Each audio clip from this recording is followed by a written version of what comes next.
didn't give me a chance. Actually, they thought that that people would not vote for someone like me, and eventually, as I got endorsement after endorsement, people started believing that I could win. I think the first dramatic endorsement was the LA County Federation of Labor. That's when people said, I think she can do it. And then one after the other, I got all the endorsements until when I got the California Democratic Party endorsement. That was a major step forward.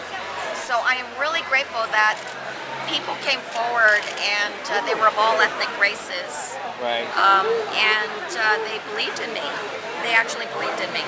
Especially in this district, the 62% of Latinos. I think your message is actually across the borderline. Exactly. How did you do it?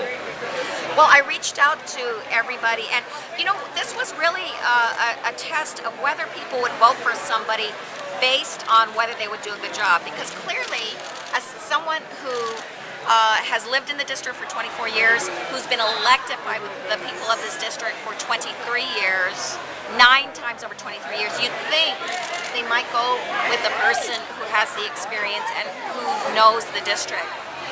And I thought that would be the case, and it turned out that my theory was true, that people did go and vote for the person who was the best for the job. If today the result, you pass the 50% and you win, so what's the first priority you will do?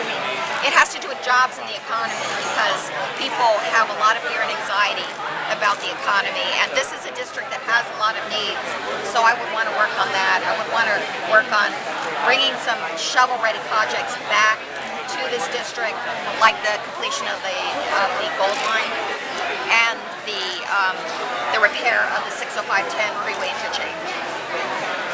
Because those would bring, like for instance, the Gold Line would bring 30,000 new jobs to this district.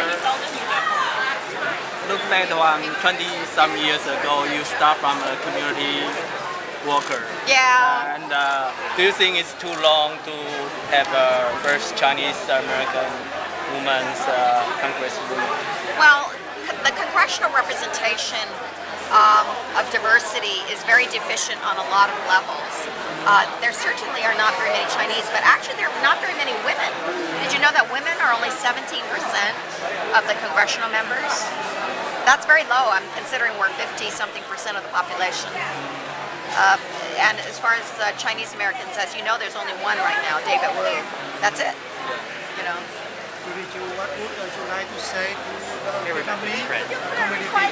I want to thank the Vietnamese community, because the Vietnamese community really helped me in this race. I know that they cast a lot of the absentee ballots, and we did a big outreach to them, and I thank them for coming through for me, because I would not have this big, wonderful result if that were the case.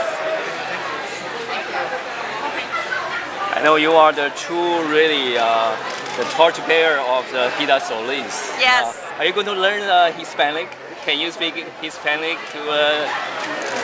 Well, I definitely want to learn more Spanish, and I think that there are many, many Spanish speakers in this district, and yes, that would be a great thing to do. I also want to learn Mandarin. Okay, good. Yeah, I have a lot on the plate. Okay, Judy, really thank you. quickly, I've got the Tribune on.